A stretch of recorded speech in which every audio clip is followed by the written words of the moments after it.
पिछली क्लास में हमने सीखा था फाइनाइट वर्ब क्या होती है और किस तरीके से अपनी फॉर्म्स को चेंज करती है। आज की क्लास में हमें पढ़ना है फाइनाइट वर्ब के कितने टाइप होते हैं। तो चलिए क्लास को शुरू करते हैं। फाइनाइट वर्ब जो होती है वो 2 टाइप्स की होती है। पहला है हेल्पिंग वर्ब जिसे हम ऑक्सिलरी वर्ब कहते हैं। दूसरा है मेन वर्ब। ये जो हमारी हेल्पिंग वर्ब होती है ये हमें टेंस के बारे में बताती है, और ये जो हमारी मेन वर्ब होती है इसकी कुछ ना कुछ मीनिंग होती है। तो मेन वर्ब जो होती हैं वो बहुत सारे टाइप की होती हैं और सबकी अलग अलग मीनिंग होती है, लेकिन जो हमारी हेल्पिंग वर्ब हैं वो केवल 2 टाइप्स की होती हैं। अब इसमें इनके टाइप में सबसे पहला आता है मॉडल्स। मॉडल्स जो हैं वो हमारे ये होते हैं can, could, may, might, shall, will, should, would, must और टू। ये हमारे मॉडल्स होते हैं 13। और दूसरा जो हमारा है प्राइमरी वर्ब जिसे हम प्राइमरी ऑक्सिलरी भी कहते हैं, इसके अंतर्गत 3 आते हैं बी, डू और हैव। जो हमारा बी फैमिली होता है उसके अंतर्गत आते हैं is, am, are, was, were, been और बीइंग। जो डू फैमिली है उसके अंतर्गत आते हैं डू, डज, डिड। और जो हैव फैमिली है उसके अंतर्गत आते हैं हैज़, हैव और हैड। तो इस तरीके से जो हेल्पिंग वर्ब है जो हमारी ऑक्सिलरी है वो 2 टाइप्स की होती है। तो पहला हो गया मॉडल्स जो कि हमारा है 13, आपके सामने लिखा हुआ है। और दूसरा है प्राइमरी वर्ब जो कि होती है 3। और ये जो हमारी हेल्पिंग वर्ब होती है इससे हमें टेंस के बारे में पता चलता है। अब इसके बाद बात आती है कि हेल्पिंग वर्ब जो होती है हमारी, ये जो प्राइमरी वर्ब होती है ये हेल्पिंग वर्ब और मेन वर्ब दोनों का काम कर सकते हैं, लेकिन जो हमारी मॉडल्स होती है वो मेन वर्ब का काम नहीं कर सकते हैं, ये केवल हेल्पिंग वर्ब का ही काम करते हैं। तो इनको अभी हम एग्जाम्पल से देखेंगे कि किस तरीके से हमारा जो प्राइमरी वर्ब है वो हेल्पिंग वर्ब और मेन वर्ब दोनों का काम करता है। तो चलिए कुछ एग्जाम्पल हैं, इनको देखते हैं। पहला है he is reading a book. तो सबसे पहले तो हम इसमें जानते हैं कि हेल्पिंग वर्ब कौन सी है और मेन वर्ब कौन सी है। पहले इन दोनों के बीच का अंतर जानते हैं। तो ये जो हमारा सेंटेंस है he is reading a book, इसमें ये तो ही तो हमारा सब्जेक्ट है, उसके बाद है इज रीडिंग। तो ये जो हमारा इज है ये क्या है, देखिए यहाँ पे इज आपको कहाँ, यहाँ दिख रहा है। तो ये जो हमारा इज है वो हेल्पिंग वर्ब के अंतर्गत आ रहा है, इसका मतलब इज हमारा हेल्पिंग वर्ब है। और ये जो रीडिंग है ये क्या है, मेन वर्ब है, क्योंकि इस पूरे सेंटेंस में कौन सा काम हो रहा है, he is reading a book, पढ़ने का काम हो रहा है। तो जो मेन वर्ब है वो क्या है, रीडिंग। तो हमारी जो रीडिंग है ये मेन वर्ब हो जाएगी और इज हेल्पिंग वर्ब हो जाएगी जो कि बी फैमिली के अंतर्गत आता है, प्राइमरी वर्ब है। दूसरा है they we are going to school. यहाँ देखिए क्या काम हो रहा है, जाने का काम हो रहा है। तो हमारा जो मेन वर्ब है वो क्या है, गोइंग। और ये जो वियर है ये हेल्पिंग वर्ब है जो कि किस फैमिली का है, बी फैमिली का है, प्राइमरी वर्ब है। ये जो हमारी वियर है ये प्राइमरी वर्ब है। अगला है I do not play football.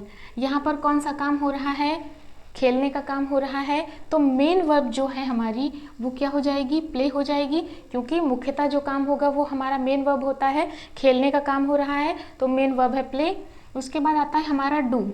अब ये डू जो है ये क्या है, हेल्पिंग वर्ब है जो कि कहाँ पर लगता है, प्रेजेंट इंडेफिनिट में डू नॉट या डज नॉट लगता है। इसीलिए मैंने सबसे पहले आपको टेंस पढ़ाया था, क्योंकि मुझे ऐसा लगता है कि टेंस पढ़ने के बाद अगर हम पार्ट्स ऑफ स्पीच पढ़ें तो वो हमारे लिए ईजी हो जाता है।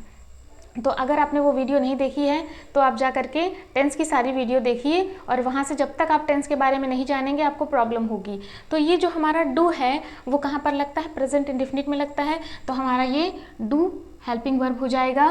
कौन सी हेल्पिंग वर्ब है, प्राइमरी वर्ब है जो कि डू फैमिली के अंतर्गत आता है। तो ये डू जो है ये प्राइमरी वर्ब है। उसके बाद अगला है does he eat the food. ये देखिए प्रेजेंट इंडेफिनिट का इंट्रोगेटिव है जिसमें डज आ रहा है, और मेन वर्ब क्या है, कौन सा काम पूछ रहा है, ये खाने के लिए ईट। तो मेन वर्ब हमारा ईट है। अब देखिए यहाँ पर जितनी भी आपको मेन वर्ब दिखाई दे रही हैं, रीडिंग, गोइंग, प्ले, ईट, इन सब की अलग अलग मीनिंग है। और मेन वर्ब बहुत सारी होती है, मैंने पहले ही बताया, लेकिन ये जो डू, डज या जो कुछ भी है, इनकी ये अकेले केवल मीनिंग लेकर के अगर इनको हम चलें तो कोई भी हमें वर्ब तो नहीं समझ आ रही है केवल इसकी मीनिंग से। जैसे डज की कोई मीनिंग नहीं है, डू की कोई मीनिंग नहीं है। आगे देखते हैं, ये जो हमारा ईट है वो क्या है, मेन वर्ब है, और डज क्या है हमारा, देखिए डू फैमिली के अंतर्गत आता है, प्राइमरी वर्ब है। हेल्पिंग वर्ब तो है, लेकिन उसके साथ आप ये भी जानते चलिए कि प्राइमरी वर्ब है, तो ये हमारा हेल्पिंग वर्ब हो जाएगा। कौन सा हेल्पिंग वर्ब हो जाएगा, प्राइमरी ऑक्सिलरी। उसके बाद है they did not play hockey, यहाँ देखिए खेलने का काम हो रहा है, तो हमारा जो मेन वर्ब है वो क्या है, प्ले है, और हेल्पिंग वर्ब क्या है, डिड नॉट है, प्राइमरी ऑक्सिलरी। देखिए डिड यहाँ पर है। I have not taken T, अब यहाँ पर टेकन टी कौन सा काम हो रहा है, टेकन टी चाय लेने का काम हो रहा है, तो ये जो हमारा मेन वर्ब है वो क्या हो जाएगा, टेकन, और हैव क्या हो जाएगा, हेल्पिंग वर्ब हो जाएगा, primary auxiliary. He had taken medicine, यहाँ पर टेकन मेन वर्ब है और हैड जो है वो हेल्पिंग वर्ब है। अब यहाँ देखिए ही इज़ अ डॉक्टर, यहाँ पे आप देख रहे हैं कि हमें कोई भी वर्ब नहीं दिखाई दे रही है, ही इज़ ए डॉक्टर में कोई भी वर्ब नहीं है, लेकिन इज जो है वो हमारा मेन वर्ब और हेल्पिंग वर्ब दोनों का काम कर रहा है। देखिए ही इज़ अ टीचर, वो टीचर है, तो यहाँ पे जो हमारा ये इज हेल्पिंग वर्ब है, ये हेल्पिंग वर्ब और मेन वर्ब दोनों का काम कर रहा है।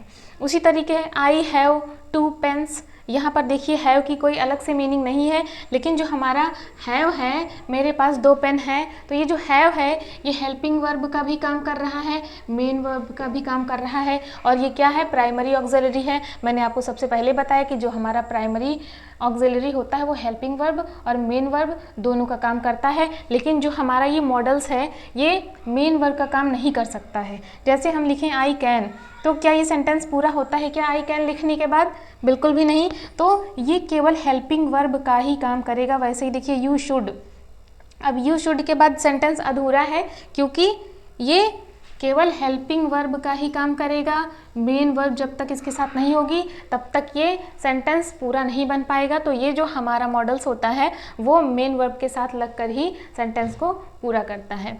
अब इस तरीके से आपने देखा कि किस तरीके से फाइनाइट वर्ब जो है वो 2 टाइप्स की थी, हेल्पिंग वर्ब, मेन वर्ब। मैंने आपको ये पूरा एग्जाम्पल भी दिया, और हेल्पिंग वर्ब में 2 आते हैं मॉडल्स, प्राइमरी वर्ब के भी 3 टाइप होते हैं, बी, डू, हैव, और ये इतने 13 मॉडल्स होते हैं, और ये किस तरीके से काम करते हैं ये सारी चीज़ें मैंने आपको क्लियर की। अब इसके बाद नेक्स्ट क्लास में हम मेन वर्ब के टाइप्स को पढ़ेंगे, तो ऐसी ही वीडियो देखने के लिए चैनल को सब्सक्राइब कर लीजिए। अगर वीडियो अच्छी लगी हो तो लाइक करिएगा। कल मेन वर्ब को पढ़ने के लिए ज़रूर क्लास में आइएगा। मिलते हैं कल, तब तक के लिए जय हिंद।